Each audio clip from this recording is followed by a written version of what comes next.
If Test Match Special is now something of an institution, it was never planned. It's the most haphazard growth. Like Topsy, it just growed. It began after the war, and it's important, I think, that many people won't realise how primitive it was in those days. When cricket restarted in 1946, of course, the county clubs were mature, experienced, and headed by men who'd been long in the game. But cricket broadcasting just grew off the cuff. When we first met for the first test of 1946, I think I can say that only two of the commentators, Rex Alston and Jim Swanton, even knew each other.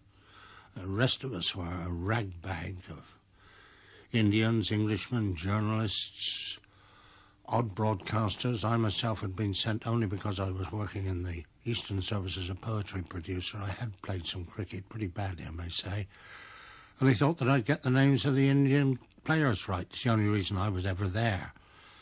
It was all exciting, underpaid, very funny, very comradely, and one learnt to do commentary as one went along.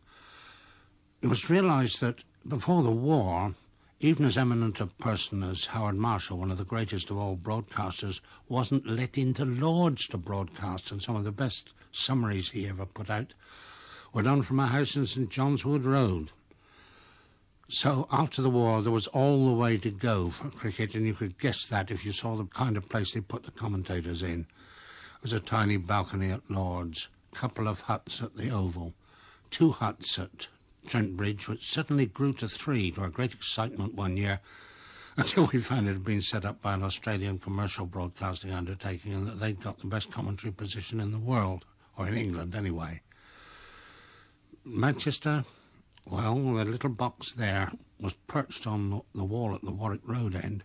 I can remember my alarm one day at seeing C.B. Fry at the age of 70 come up the steps of the grandstand and vault onto the landing of that little box without even dropping his monocle out of his eye. He used to do comments. It was all very exciting, all very challenging, all very piecemeal. For a very long time, for instance, there was no running story all day long of the cricket. It used to be cut in and out of programmes, and the BBC, I think, was surprised by 2 things. First of all, when the overseas countries, Australia, South Africa and the West Indies at first, demanded complete ball-by-ball commentary all day long, and then listeners at home started to write in asking for the wavelengths of these overseas services. It was only then, I think, that the BBC realised what a terrific public there was for it. It became a habit, the in thing, to listen to it, even if you knew nothing about cricket. And, of course, one always remembers that famous lady in Oscar Wilde who knew nothing at all about music but was very fond of musicians. And I fancy that a lot of people being fond of cricketers through listening to the commentary who didn't know the slightest thing about the game. They wouldn't learn much from many of us either. And it must be remembered, I think, that much of the growth of this depended on the fact that the cricket was both nostalgic and excellent. 1946, the excuse for 1946, of course, was that it was cricket again, and for many people that was a sign of normality. 1947, the very popular South African side, and of course it was the summer of Compton and Edrich when they performed their amazing and record-breaking feats. 1948 was Don Bradman's farewell tour, when he made what was in effect a royal progress around the country. People flocked to see him. Grounds were full everywhere when the counties played the Australians. As great contrast, I fear, to touring side spectators nowadays. 1949 was quiet. The New Zealanders were extremely popular, extremely friendly, but there was a great county championship that year fought out between Yorkshire and Middlesex, who finished level in the end. And then in 1950, of course, came the West Indians. To the delight of the new immigrants, Ramadan and Valentine bowled themselves into a calypso, and West Indies won most spectacularly. And by then, the radio audience for cricket had been well and truly established. But one thing I think must be said, you can't imagine a more comradely atmosphere than we've had in the box. I made a terrific number of friends there. The chief troubles, I suppose, people trying to suppress laughter at some in-joke made by the commentator. But it was always great fun. I'm sure it always will be. And you get this, I'm sure you get this over the air. It's the quality of friendliness, fun, amusement, and sheer good spirits. And, of course, the leading figure in that, notable for not merely bad jokes, but probably the worst jokes ever made by anybody at all, is Brian Johnston, who takes up the story now. Well, thanks awfully, Arlo. I'll try to resist the temptation of making any bad jokes so as not to give you any punishment. But I think we'd like to, first of all, introduce the members of our Test match special team we've got. We haven't got them all here. We haven't got Old Blurs, we haven't got the Alderman, we haven't got Arl, we haven't got the Bearded Wonder. But we have got Trevor Bailey, we've got Fred Truman and Christopher Martin Jenkins, from now on called the Boyles of Frederick and Jenkers. And I think we'll start off, as this is all about Test matches, let's try and recall our first memory of a Test match. I can only do so, obviously, as a non-player. And I was very lucky. In 1930, I went to Lord's. I saw Percy Chapman make 121. He hit Grimmett for 6 sixes. And then when Australia batted, I saw Bradman caught marvellously by Chapman at backward point. And that was my very first Test match, and I shall always remember that one. Trevor, you were lucky to play in a Test match. So what's your first memory? I played my first Test against New Zealand in 1949. I managed to get some wickets, but the thing that really hits me more than anything else was on the Sunday, because in those days they were 3-day Test matches against New Zealand. We started on the Saturday, and on the Sunday I woke up, my wife was with me, and I had violent hay fever, terrible hay fever, and I didn't know what to do. I'd come up by train, and I saw a bus which said Harrogate, and I thought, my geography has always been very good, that must be the seaside. So we both got onto it and went straight to Harrogate, arrived there, got off, and we walked down looking for people carrying buckets and spades, and couldn't understand, and suddenly realised we were a little way from the sea. That's my most vivid memory. The effect of a first Test match. What about you, Fred? Well, my first Test match, Brian, was also at Headingley, of course, back in 1952. I saw it. I was in the Royal Air Force at the time, and I remember getting a phone call, possibly on the Thursday or the Friday, to say that I had been chosen to play in the Test. And it must have been a newspaper reporter, because I thought it was a hoax call and put the phone down. And then a couple of minutes later the phone rang again, and it was Bill Bowes, the old Yorkshire and England fast bowler and my coach, to congratulate me. So I knew I was in the 12 for the Test at Headingley. And being a Yorkshireman, I suppose you couldn't ask for a better ground to make a debut on. And of course, in the second innings, there's that famous picture of the scoreboard showing 4 wickets for no runs, of which I had 3 and Alec Bedstrad had 1. So that's my first memory of a Test match. You didn't have a bad first series, 24 wickets or something like that? You'll correct me if I'm wrong, because you know all your figures. Yes. well, I've always been a person for facts and figures, reading the books. I love the history of the game. I like to go right back, even to, let us talk about something like the 12th century. When good cricket then, yeah. I was commentating then. Yeah, well, I know, I was going to bring that in. But the thing was that the first mention of the word cricket comes from Marseille in France, cricket, which was spelt C-R-I-Q-E-T. That is the first recollection we can find of this great game that is still going now in the 20th century. It's the greatest game in the world. Jenkers, what's your first Test memory? The following year, I think, Brian, at the Oval 1953 in particular, the fact that we won the Ashes that year. I suppose a lot of people had got television for the coronation, and our family had, and that, I think, is when I first really became obsessed with cricket.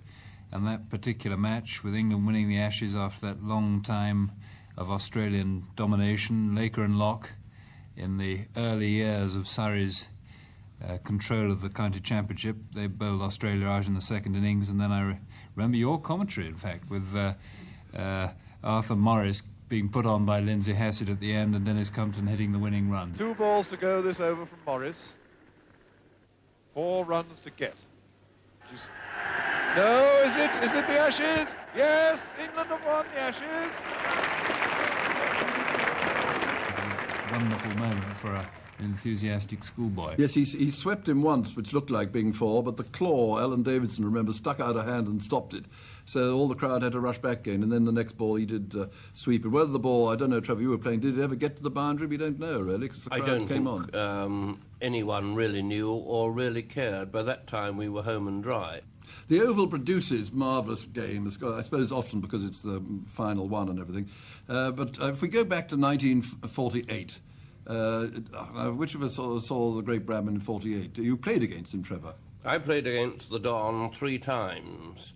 He was well past it. He's just scored 300s, and therefore I was rather thankful that I never bowled against him when he could bat. He really was rather handy. Did you play against him when Essex played? Oh, yes. A little match? Yes. When we bowled them out in a day, the slight snag being that 721 runs they got. But, no, I bowled against him 3 times, got 300s, trapped him once, 147 with a long hop. He could bat. Did you see him in that year, Fred, or not? Yes, I did see him. The only time I ever saw him actually in a first-class match. I took a day off work. I was a Sheffield United member, so I sat in the members' stand, and I saw the great Don walk down, and when he came out to bat, the crowd standing up all round the ground, packed to the ginnels, and just standing, waiting for the great man to appear, and clap him all the way to the wicket. For a young boy that I was in those days, the most marvellous, moving sight, I suppose, that here was somebody that was extra special and appreciated by the great crowd at Bramall Lane, which, of course, was always known as possibly the most knowledgeable crowd in England in those days. And, of course, it happened to him at the Oval. With the Test match, they all stood and cheered, and Norman Yardley, your old Yorkshire captain, captaining England, called for 3 cheers. Now, I've asked the Don, I said, did it affect you? Did you cry or anything? Or, he said no, but he must have had a bit of mist in his eye. The Australians have been batting now for, 2 hours? 2 hours and a quarter, just over 2 hours and a quarter. Here's the applause for Bradman as he comes in. We've got a rather nice record of it, anyhow, of his last innings there in a Test match, which in a sense was a tragedy, but very well described by, I think, Rex Olsen and John Arlott. Well, it's a wonderful reception. The whole crowd is standing, and the England team are joining in, and led by Yardley, 3 cheers for the Don as he gets to the wicket. Yardley went up to Bradman and shook him by the hand and then called for 3 cheers. And now the crowd settled down again. They've got 40 minutes more left for play. And Bradman is now taking guard. Hollis is going to bowl at him. And John Arlott shall describe the first ball. So come on, John. Well, I don't think I'm as deadly as you are, Rex. I don't expect to get a wicket, but it's rather good to be here when Don Bradman comes in to bat his last Test. And now here's Hollis to bowl to him from the Vauxhall end. He bowls, Bradman goes back in the direction of the Houses of Parliament, which are out beyond mid-off. It doesn't go that far, it merely goes to Watkins at silly mid-off. No runs, still 117 for 1. 2 slips, a silly mid-off and a forward short leg close to him as Hollis pitches the ball up slowly and he's bowled.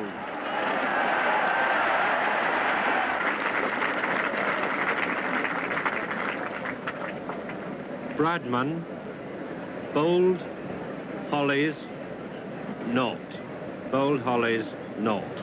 And what do you say under those circumstances? I wonder if you see a ball very clearly in your last Test in England, a ground where you played out some of the biggest cricket of your life, and where the opposing team have just stood round you and given you 3 cheers and the crowd has clapped you all the way to the wicket. And if you really see the ball at all. Anyway, Bradman went forward. It was Hollis googly. It clean bowled him, groping right down the pitch. And he was just beaten all the way. I think he was completely out of his crease and would have been stumped if it hadn't hit the wicket. He didn't seem to make any attempt to get back. He knew it had bowled him. Australia are 117 for 2 in reply to England's 52. Jenkins, we've got 2 useful cricketers sitting at this table.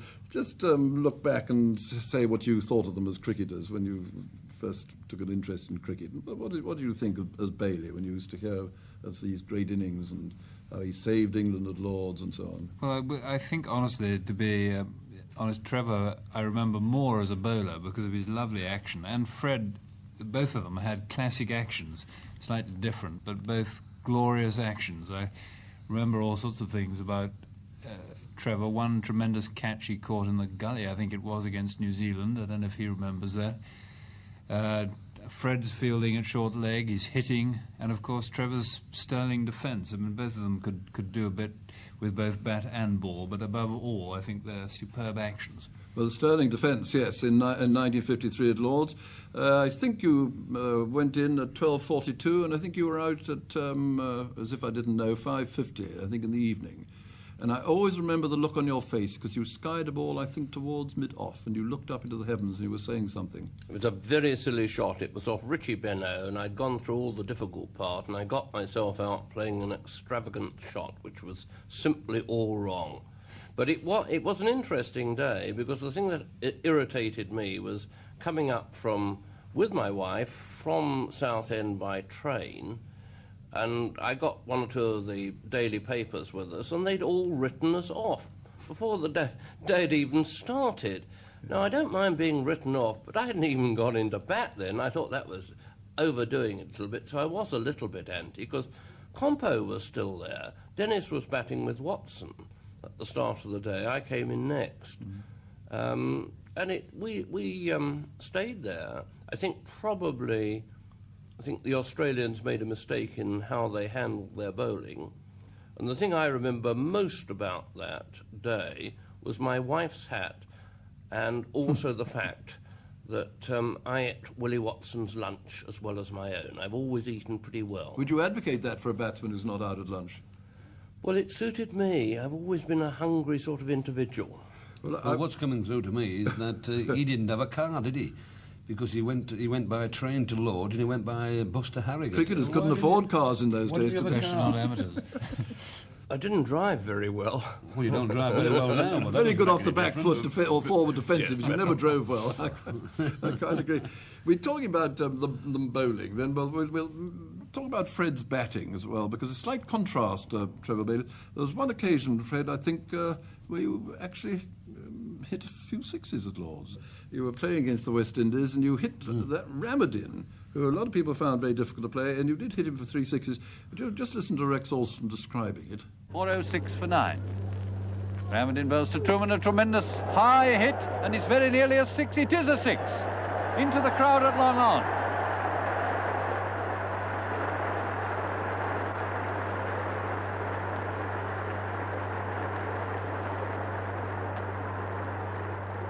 The ball temporarily lost as it pitched in among those sitting behind the boundary board at long on and bounced into the members' friends' stand to our right and disappeared underneath a seat. It's now back in Ramadin's hands, and he bowls to Truman, who has a tremendous swing at that one again. Cross-batted swing, nearly pulled himself off his feet, and he missed the ball and the ball missed the wicket. Truman 24, England 412 for 9. And Ramadin bowls again. Truman has hit another one, another 6. Over Weeks' head, into the crowd, and Weeks has fallen over the boundary board and is being picked up by the spectators. I hope he isn't hurt. He hasn't appeared yet. Yes, he's all right. Broad grin on his face. Running back in an attempt to, in the hope that he would catch that, he forgot there was a board there and tripped over it into the crowd, but meanwhile the ball had gone right over the heads of the spectators right near the boundary board. Another 6 from Truman. And the next one is a full toss, and he tries to swing that and is very annoyed with himself, waves his arm at the crowd. Truman's got 30, 418 for 9 now. And Ramadin bowls again. Truman's hit another high one. It's going into Weeks' hands, so it's another 6. Same place. A lot of people, because I batted down at 9, 10 or 11, the reason I batted down there was because, first of all, in Yorkshire they thought I was there for my bowling, and secondly, it was very difficult to get in any earlier when you had people like Brian Close coming in at number 7. So that was the depth of the batting, but I remember Herbert Sutcliffe saying to me, the great Herbert, saying, look, I've seen you play and you can bat, and there's no reason why you shouldn't get your head down and average at least 20 in a county season. And I liked to bat. I did. I used to love to bat. I used to love to hit the ball. And, of course, nothing gave me greater pleasure than hitting sixes. Jenkins, you've been very lucky. You've been on for a lot of times when good things have happened. You might have liked to have been on the 1956 Lakers year. Gosh, yes, I would indeed. I mean, that again was another game I remember watching on the telly and listening to on the radio. But in particular, to be honest, I remember seeing those 19 wickets of Jim's at Old Trafford, which must be the most amazing bowling feat of all time, really. Now, Laker comes in, bowls, and Maddox drives to cover. Well, Old Trafford has redeemed itself with the last hour of flawless sunshine. And Laker comes in again, hair flopping, bowls, turns it on to Maddox, appeals, he's out, LBW, and Laker's taken all 10. The first man to congratulate him is Ian Johnson.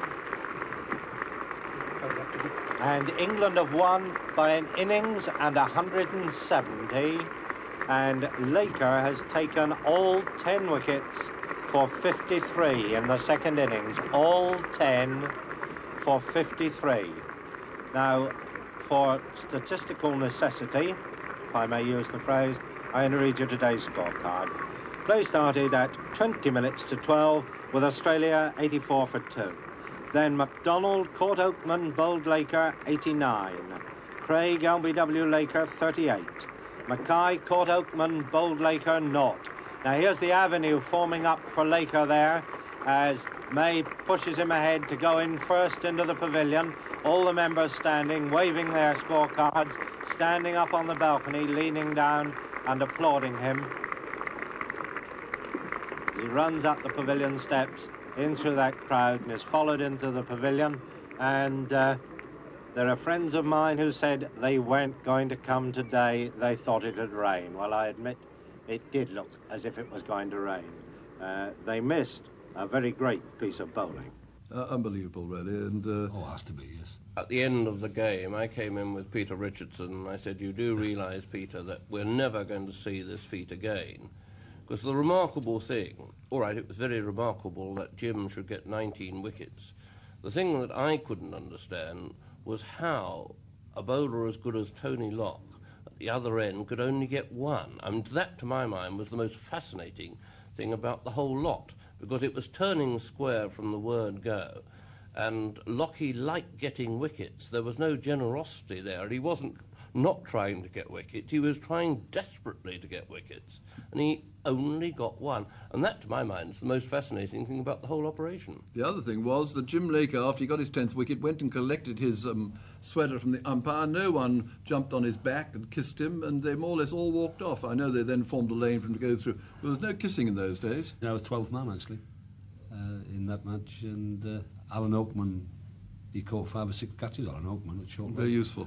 And I remember it so well, and Trevor is quite right what he says. It was extraordinary that a bowler like Tony Locke should only get 1 wicket. But if you look back and you think about it, Trevor, and you remember that match, it was there for all to see. On a turning wicket, Jim Laker pitched the ball up and Lockie bowled it far too short. And in fact... And faster and faster. And faster and faster. And Colin MacDonald was actually cutting Tony Locke ball after ball. In fact, I think Colin MacDonald must have made 70 or 80 in the second innings, if I remember rightly. And Tony Locke bowled far, far too fast and far too short. Well, Jenkins, you weren't commentating then, but you were commentating on 2 occasions.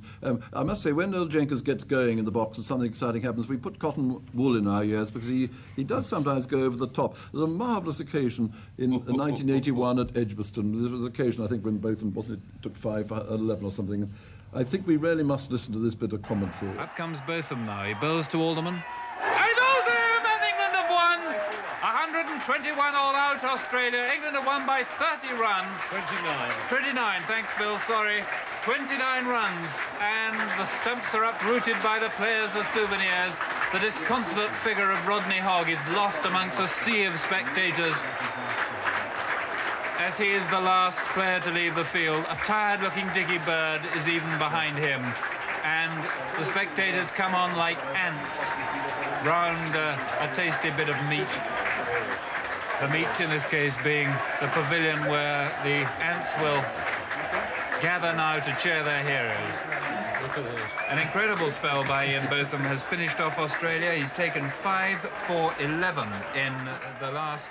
Do you really get as excited there? What happens to it? Yes, I was a bit excited there, I must admit. The thing was, there was such a noise in the ground that one really had to raise one's voice to get above it anyway. It was a broiling hot day, if you remember, and that was a wonderful summer in 1981. It'll become more wonderful as years go by, I think, and we look back on it, especially if we've seen the best of Botham, because that was the annus mirabilis par excellence. Wise not to mix my attempt the Latin Latin and my accents. French. But it was, I mean, that I think was one of the tensest and most thrilling afternoons cricket I can ever remember. That Sunday of the Edgbaston Test. You were a little bit quieter there at Headingley. But remember that occasion? That was Boycott, who rather timed his 100/100th rather well. Chappell turns, goes in again. Boycott, 96 not out. He bowls to him. It's a half volley, drives it down the ground, and there it is. He's done it. He lifts both hands in the air. Jeff Boycott has got his 100th 100, and the crowd cannot resist coming onto the pitch any longer. Yes, I suppose when he looks back at his cricketing career, if it ever ends, that will be his finest hour. It was a tremendous moment for him. Again, another hot day, another full house, and a wonderful build-up.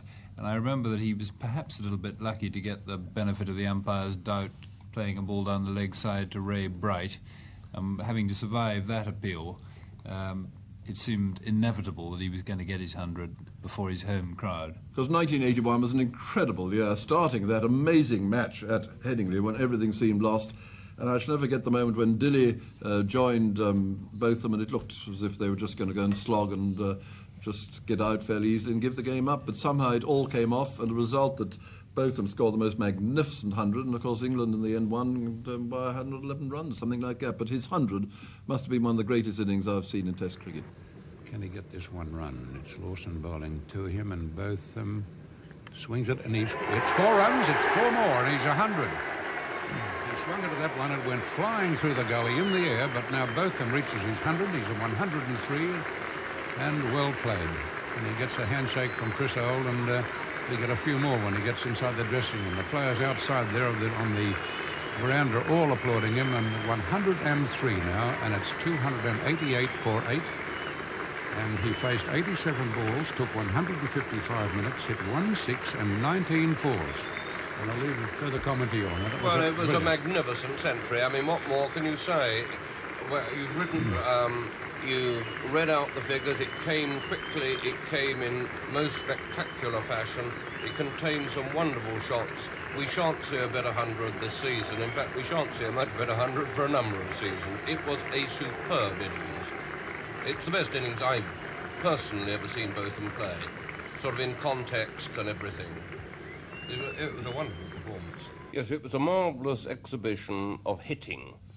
I don't mean slogging, it was sensible hitting, but I think the Australian captain must take a little bit of blame for what went on.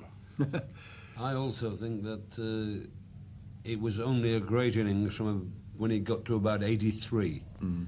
But from 83 to 148, I think it was, I thought he played magnificent. Mm. But up to 83, he could have been out half a dozen times, hitting at the ball, as Trevor says, edging over the slips and missing. And suddenly he realised that they were in front. And I think from 83 to 148, he played magnificent, on a wicket that was doing a bit. Talking about Botham in 81, I think we mustn't forget the bowling of Bob Willis. Tremendous piece of bowling at Headingley, 8 wickets, you can't ask more than that. Great stuff. Well, it's Willis now. Willis to Bright. Bright is 19, Australia 111 for 9, 19 short of victory. Here's Willis in, bowls to Bright. Bright bowled! The middle stumps out of the ground. England have won. They've won by 18 runs. Willis runs around, punching the air. The boys invade the ground, and the players run helter-skelter for the pavilion. Well, what a finish. Bright bowled Willis for 19. Willis has taken 8 wickets for 43, the best ever by an English bowler here at Headingley against Australia. His best in his Test career, in his entire career too. 8 for 32, I beg his pardon.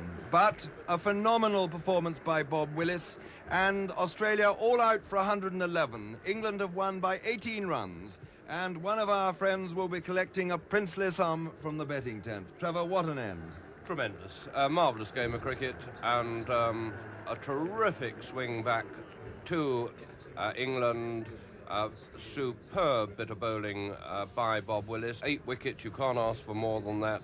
And once again, one can only say it's a funny old game, this. Dramatic moments on Test match special have been a great many. I suppose one of the best ones, really, and I was jolly lucky, really, I wasn't on. Goodness knows what I'd have said. 1975, the streaker at Lord's. That great poet, plus, incidentally, a little bit of a commentator, John Arlott. I mean, he really did describe that as well as anybody without putting a foot wrong, and I could have said so many awful things. There's some signals going on to the dressing room. Warmer is running in. Lots of people are running out. Ole is bringing Warmer what? Glass of water. Unusual, isn't it? And a freaker. Freaker. We've got a freaker down the wicket now, not very shapely, and it's masculine. And I would think it's seen the last of its cricket for the day. The police are mustered, so are the cameramen, and Greg Chappell. And now he's had his load, he's being embraced by a blonde policeman. And this may be his last public appearance, but what a splendid one. And so warm.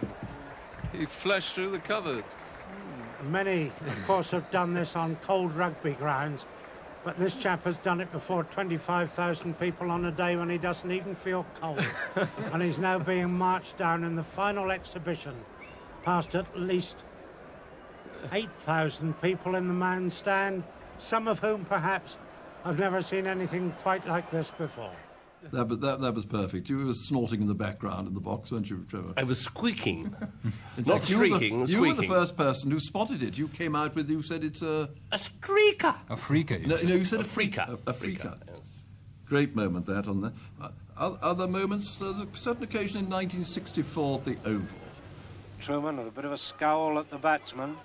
Doesn't even look friendly towards his fieldsman at the moment. In his 31st over, his 2 wickets, wants a third. Truman in again. Bowls to Hawke, and Hawke goes forward and is caught. There's the 300.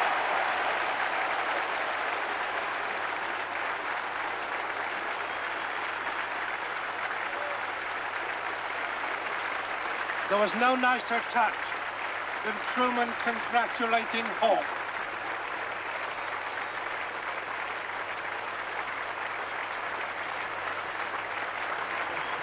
Caught by Cowdrey. Fred Truman's 300th Test wicket, the first man in the history of cricket to achieve the figure when Hawke played a half-hearted stroke outside the off stump to a ball that perhaps left him a little, took the outside edge, and Cowdrey swooped on it, 2 hands. It was high in the air. Up went Truman, up went the crowd, stood to him, cheered him, and as Hawke walked away, Truman congratulated him. Fred, you must remember that. Oh, yes, I'll never forget it, will I?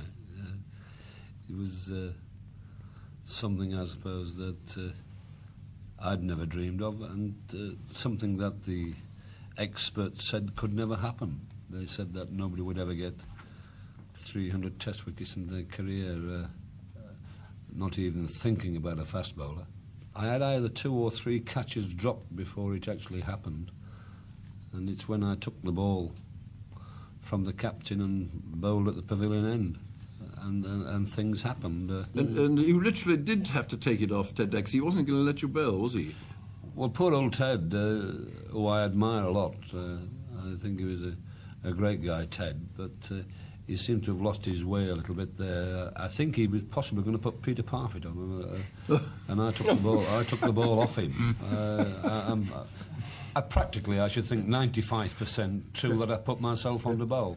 I remember, was it John Price saying, bloody hell, 300 test wickets. You know, and Neil Hawke, a great friend of yours. So well, great friend of mine, Neil. And when he came down the wicket, he put his hand out and shook hands with me and said, well done, mate.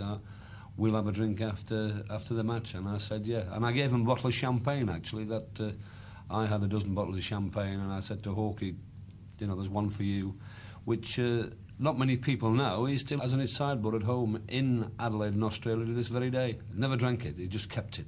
Oh, that's nice. Because, and a very nice tribute from a voice everybody will remember, Jack Fingleton. It's great to hear that voice again. A nice, neat catch by Colin Cowdrey, and my heartiest congratulations as an Australian to one of the greatest fighters we've ever had against us. This chap has never beaten. He's always tried as long as I've known him. He's put everything he's got into the game, and it couldn't have happened to a greater fighter. Well done, Freddie Truman. 300 wickets. I think there's someone had ideas of putting a garland around Freddie's neck of Yorkshire white roses, but it didn't quite come off. Well done, Freddie Truman. In fact, Jenkers, I mean, you can do his voice very well, can't you?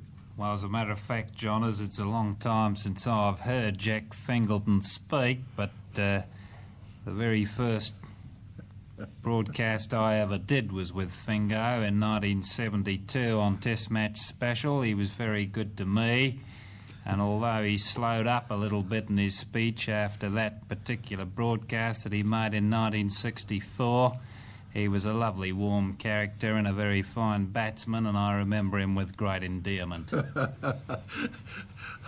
Another thing which happened at the Oval in 1978, for some reason I can't really remember, I became the first commentator ever, I think, and probably the last, to do a commentary in a policeman's helmet. How it came about, I don't know, but I remember describing it. Someone put it on my head. At the moment, it's Botham coming up to bowl to Burgess. Burgess is 16, and that one outside the off-stump, he pushes forward and he comes down the pitch. And I can reveal I've got something very strange on my head, and it is indeed a policeman's helmet which has been placed on my head, so I can go down as the only commentator who's ever commentated in a policeman's helmet on the Oval on a Thursday in July. Hello 3 times. Where the policeman is, I'm actually dreading he comes back. For goodness sake, take it off in a minute or I shall be arrested.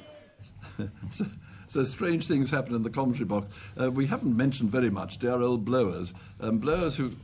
Now, something has happened, which very often does happen in the box. Someone has brought a delicious chocolate cake. And this has happened so often in the commentary box. And it's very touching the way people bring cakes to us. And people wait at the back door and says, my mum's baked this for you. And, of course, one has to tell the famous story of Alan McGilvray and the chocolate cake about 3 years ago now at Lord's, where someone had given me the chocolate cake. I cut into slices, had it on the bench in front of me while I was doing the commentary. And some one or two commentators had taken a bit, and I was doing the commentaries, and he ran up to bowl there, and the ball goes through the wicketkeeper. And I saw Alan McGilvray come in, put his hand out, I nodded, and he took an enormous slice, put it into his mouth, and I immediately said, and now we'll ask Mel McGillis what he thought that last delivery, and of course crumbs all over the box and things. And because we've been mentioning old Blowers, and because Blowers in the box is absolutely marvellous. He's got this marvellous busitis business, hasn't he, now? Well, he loves the buses. Yeah, I mean, he's been, you know, he runs up to bowl, goes through the wicketkeeper. I've seen number 2 bus going up St John's Wood Road, the 13 bus passing now, 113 bus. And you remember when we got to the Oval, he saw a good-looking bus come down Hartford Road. And what about at Headingley when the inspector buses turn up with a timetable? That's right. Yeah, that's good. So we can get them in. And I've had another letter, and the letter says, "Dear sirs, I note your interest in the number of green and white-topped buses passing the Headingley cricket ground. I'm afraid Mr. Truman will be unlucky in his search for a blue-topped bus in the area, but in order to assist you in your bus spotting activities, I enclose a copy of the Leeds District Travel Guide, which contains details of services 7, 56, 91, 94, together with a timetable for services 74 and 76. All these services pass the ground and can be seen at the Kirkstall Lane end. Perhaps you may find watching them more absorbing than the cricket. Yours faithfully, L. English, District Traffic Officer. Thank you, Mr. English, very much." And he's been having a marvellous time, hasn't he, in Pakistan. He saw a blue bus the other day, and he's got this auto rickshaw, I can see an auto rickshaw. I don't know what an auto rickshaw is. Well, I know what a rickshaw is, but I don't know what an auto one is. Well, you auto, but you don't. That's one of the jokes for John Arlott, especially put in. But 1980 was a great year. It was the centenary match at Lord's, which was better, in fact, off the field than on it, due partly to the bad weather. But it was a very sad occasion, a special one for us. The sun bright, the wind still. We're just fluttering the distant flag out, the MCC flag on the Clerk of the Works office. Bright again, going round the wicket to the right-handed Boycott, and Boycott pushes this away between silly point and slip. It's picked up by Mallet at short-toed man. And that's the end of the over at 69 for 2. 9 runs off the over. 28 Boycott, 15 Gower, 69 for 2.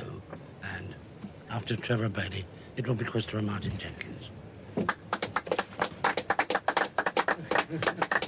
Well, the applause is, I'm very lucky, really, to have been on while John completed his last commentary, and on behalf of the Test Match special team and listeners, we thank him very much indeed, and would he open that bottle of champagne a bit quickish? And let's hope it's launching a happy retirement rather than finishing a great career. Here comes Lillian bowling on the off stump to Gower, who plays that up to mid-off. And there is no run. Gower now 15, 28 to Boycott, 69 for 2. The cricket full of tension, but the box, in a way, tense too, because that was the final 20-minute session of John Arlott's career as a Test broadcaster, although he'll be back on Saturday here for the Gillette Cup final, and I sincerely hope we'll be broadcasting and writing at least occasionally during his, what we hope will be a long and happy retirement. Mr. John Arlott concluded spell commentary for BBC on Sun Radio. The applause was for John Arlott, his last commentary. And Trevor, the entire Australian fielders clapping, Jeff Boycott having a clap there, and I'm sure the entire ground clapping at that announcement by Alan Curtis that John has just done his final Test match session. A moment indeed of nostalgia and a very nostalgic match. I think it's true to say we all expected him to be rather dramatic at the end and say, thank you all the listeners for the many years of listening and all that. So he just literally just handed over to you, Trev, didn't he? And then said, after that it'll be Christopher Martin Jenkins. And we all stood up and applauded, and he disappeared. Yes, and after that, that was his last Test match broadcast, but in actual fact he broadcast during the NatWest, or actually in those days it was the Gillette final, and that was his last broadcast. I've always thought his painting of word pictures was probably the best of anyone I've seen or heard. And at the very end, he was doing Van der Bijl. I always treasure this one because he comes up talking about the South African who was playing for Middlesex. Van der Bijl looking like a younger, stronger, healthier version, and it was absolutely perfect, of Lord Longford. And then having got that, there was the pause. And then, but not nearly so tolerant. I mean, it was perfect. Well, because he had this marvellous way of painting pictures. I mean, the famous one about Asif Masood, you know. That's right. Pakistan, who Bill Frindle said I once called Massive Arsood. I don't think I did. But anyhow, he used to run up with these bent knees, didn't he? And John Arlott saw him the very first time. He said, it reminds me of Groucho Marx chasing a pretty waitress. And you could just conjure up that. And I thought he did the most marvellous thing. It was a great loss to us, and he's now in Alderney writing books on wine, which I think are pretty authentic anyhow, aren't they? He had this gift with words, did John. He was marvellous. We were talking of Blurs just now, and he's one of these lucky chaps who's often on for exciting things. And you, I know, in the commentary box with him at Melbourne in 1983 for that sensational Test match where England just scraped home, and he described it very well, but it must have been a great surprise in the box that actually we won that match in the end, Fred. Well, I would think it's the only time I've ever seen England try to give a Test match away, and they nearly succeeded in doing it. They got very close. I think they got within 3 runs. Ian Botham is going to have one last crack at Jeff Thomson. And 288 for 9, 4 to win for Australia, 3 to tie. Thomson has 21 and Border has 62. And Botham now bowls to Thomson. Thomson, he dropped it. He's out. He's out. He's caught in the slip. Terveray knocked it up, and it was Miller who caught the rebound. England have won by 3 runs, and the England fielders are running off the ground, snatching the stumps. Cowans has got 2 of them, and poor Thompson and Border walk back utterly dejected. Well, that was Botham's 100th wicket against Australia, and what a magnificent moment. He's got the double of 100 wickets and 1,000 runs against Australia. England have won this 4th Test match by 3 runs, equaling the lowest margin of victory. Australia beat England by 3 runs at Manchester in 1902. I don't like really criticising, but I must admit that it was some of the worst captaincy I've ever seen. And I also would like to go a bit further by saying that the captain should not take all the blame, because there are senior players there to advise him as well. A good captain will always listen to his senior professionals if his senior professionals have got something to offer. But Fred, he wouldn't have heard him because they were all round the boundary, weren't they? Well, they were so far away, he would have had to telephone them to get a message to them, wouldn't he? Yeah. There's no arguing about that. Because he was commentators, had to be very quick, and below us was he very quick. He said he's missed it, he caught. He did it very well. Yeah, well, he thought he was on a bus. or on a rickshaw. Another exciting one recently, 1983. Jenkins, you remember that? Prudential final? Yes, well, that was one of the big surprises of all time in cricket, really, wasn't it? Because the West Indies, I think, were 4-1 on. They'd never lost a Prudential Cup match at all in the World Cup, and this was the 3rd competition.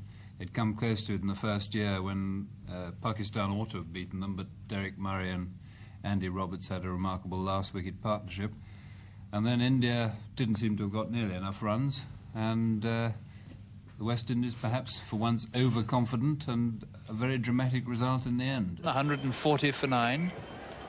44 needed to win. This is the 52nd over. In comes Amarnath again. Oh, it could be LBW. Out! Oh, Lord! LBW, he pulled across the line holding, and India have caused one of the greatest upsets in the history of all sport. They have won the 3rd Prudential World Cup, beating the hot favourites, the 4-1 on favourites, the West Indies. My word, what a fantastic scene is here at Lord's. India have won the World Cup. I shall never forget Farooq Engineer. He went absolutely mad. He was shouting out, "Give him a holiday, Mrs. Gandhi, give him a holiday," didn't he? He went absolutely berserk. Yes, he did. He was very difficult to get a word in edgeways between him, actually. He was very overexcited indeed, and naturally enough, so too. Yeah, but, people go on about the West Indies. OK, they've got this wonderful fast bowling battery, but don't tell me they're a great batting side, because I won't have it. You've got Richards and Lloyd. Greenidge, if he comes off and gives them the good start, yes, they're OK, but, they're not the great batting side people think they are. I agree with Fred that this isn't the strongest West Indian batting side we've seen over here, but the West Indies are without doubt the strongest side in the world, both at Test cricket and also at limited overs cricket. They came unstuck against India on one occasion, but they win, I suppose, 95% of their limited overs games, and I think they'll go on doing that for some time to come. And can anyone ever forget that tremendous 100 back in 75 by Clive Lloyd, when he was really probably at the height of his powers? And they've scored off the last 15 balls. Now difficult not only to bowl a maiden over, but apparently to bowl a maiden ball. 185 for 3, and Gilmore, my word, how life can change between Wednesday and Saturday. Still a useful bowler, and still not the easiest problem for Lloyd to solve. Gilmore comes in, bowls, and Lloyd hits him high away over mid-wicket for 4. The stroke of a man knocking a Thistletop off with a walking stick. No trouble at all. And it takes Lloyd to 99. 81 balls. Lloyd 99 and 189 for 3.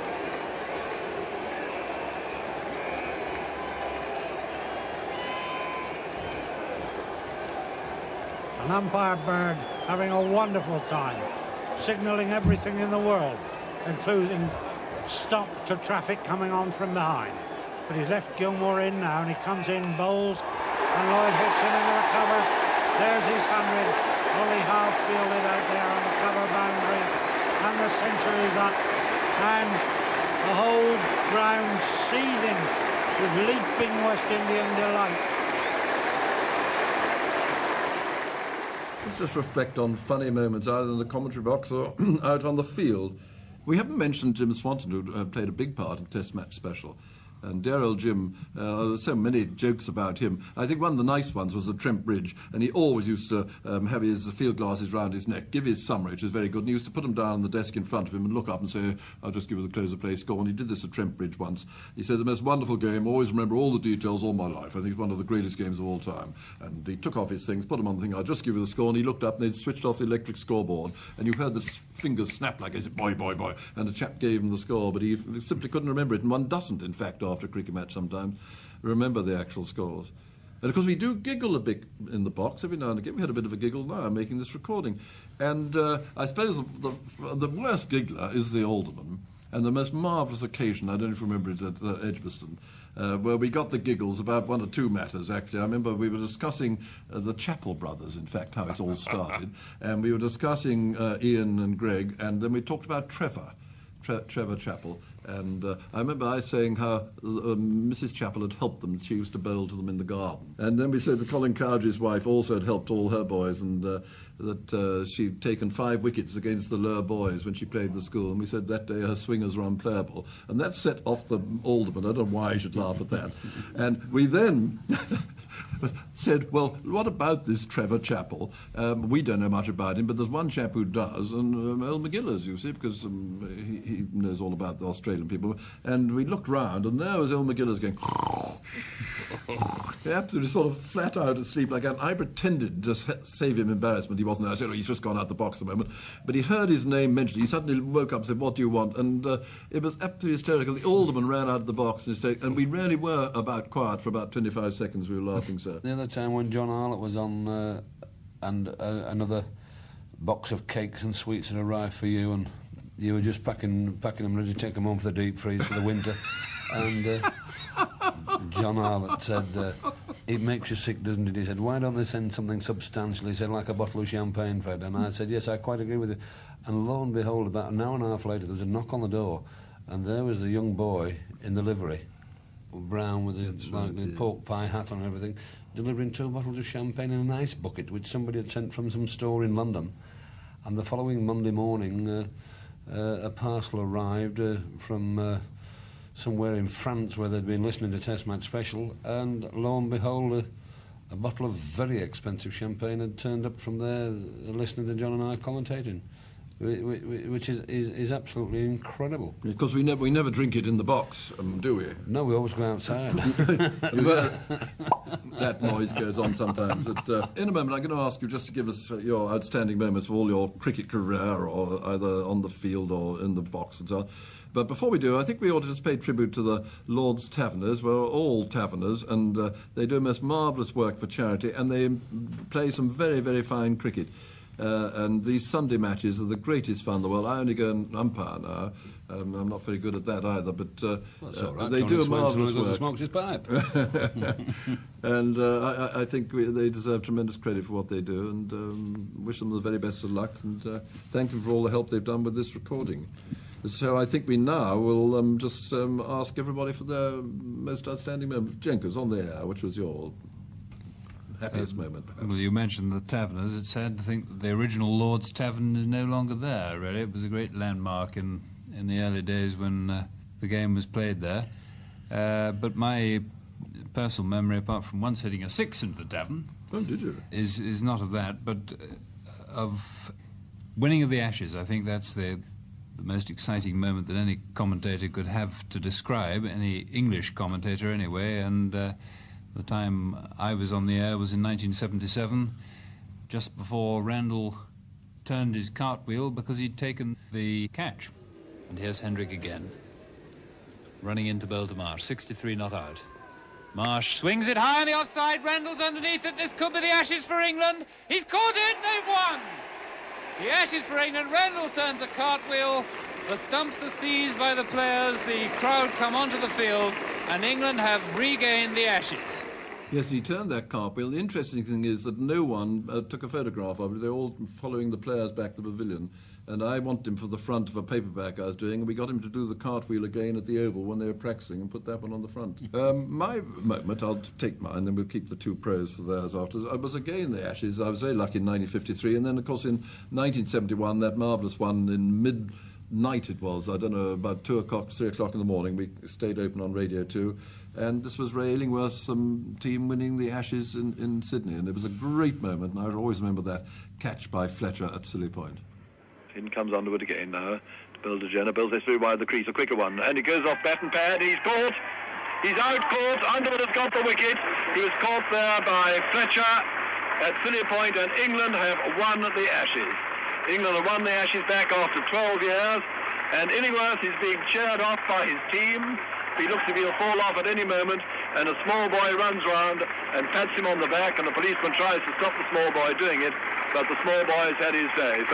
And another one runs along with a white flag saying England on it. Right, Trevor, what about your great moment, either in the box or out in the field? I think probably from the field angle, we'll go to Jamaica, when we needed to win the last test to square the series. We'd lost the first two, we'd drawn one, we'd won one, so we had to win. And we'd worked it all out. Brian Statham was injured, and we decided our only hope was to win the toss on what looked an extremely grey wicket. We had to win the toss, bat, and hope we were going to bowl him out twice with Laker, Wardle and Locke. And we lost the toss. And Hutton, who was our captain, I could see his face. I mean, we walked out onto the field having to, obviously the West Indies batted, and there was a crosswind, and I got a young fast bowler at the other end called Truman, who bowled out swingers a lot quicker than I did. And Len, being, because I was senior to Fred, said, you know, which end did I want? And I thought, well, I can't actually take downwind, helping the away swinger. I'll go into the wind, and it helped the in swinger, which I didn't bowl anyway. And I thought, well, this is it. And at the start of the day, I would have settled 3 for 120. I reckon I'd have done well. And at the end of that day, I was batting for England. Having taken 7 for 30 odd. And it still doesn't make sense. I've never understood why. Your best bowling performance. Yeah, but it wasn't so much that, but I never expected it. What about you, Fred? Oh, it's so difficult, Brian. I suppose that every time I put on England or Yorkshire sweater, you know, I felt a very proud person. I felt a privileged person. When I played my first test match for England, it was a great thrill to see the scoreboard reading 4 wickets, no runs, and I thought that I would never see it again. And of course I saw it twice again. I saw it 4 wickets down for no runs against Oxford University, and I saw it, I think it was 1958, at Trent Bridge. I got 3 wickets in my first over, and a young fast bowler called David Pickles got a wicket with his first ball at the other end, and I saw 4 for none again. I suppose things like that stand out, but there are so many, really. It's a great thing, isn't it, about cricket? I don't know if you're the same as me. I always go into the commentary box thinking today's cricket is going to be the best day's cricket that I've ever seen. In comes Amannath again. Oh, it could be LBW. Out! Oh, Lord. LBW, he pulled across the line holding, and India have caused one of the greatest upsets in the history of all sport. 2 balls to go this over from Morris. 4 runs to get. No, is it the Ashes? Yes, England have won the Ashes. Chapel turns, goes in again. Boycott, 96 not out. He bowls to him. It's a half volley, drives it down the ground, and there it is. He's done it. He lifts both hands in the air, Jeff Boycott has got his 100th 100. And they've scored off the last 15 balls.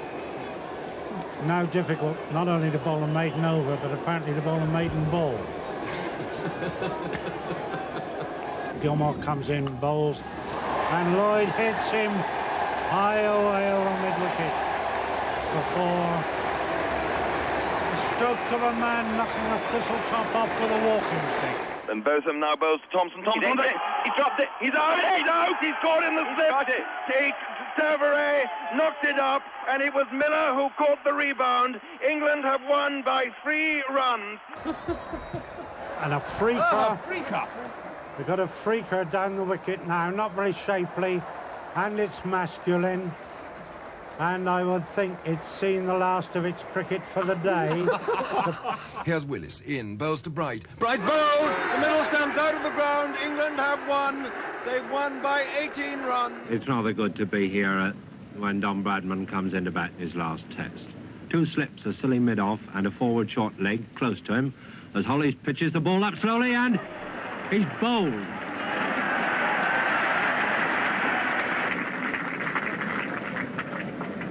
Bradman bowled, Hollies not. Bowled, Hollies not. Come on, boys, champagne's on. That was the lovely story. But the thing about the game of cricket we've all got to agree on, and nobody can disagree, is that what makes it the most marvellous game in the world is because it is so unpredictable.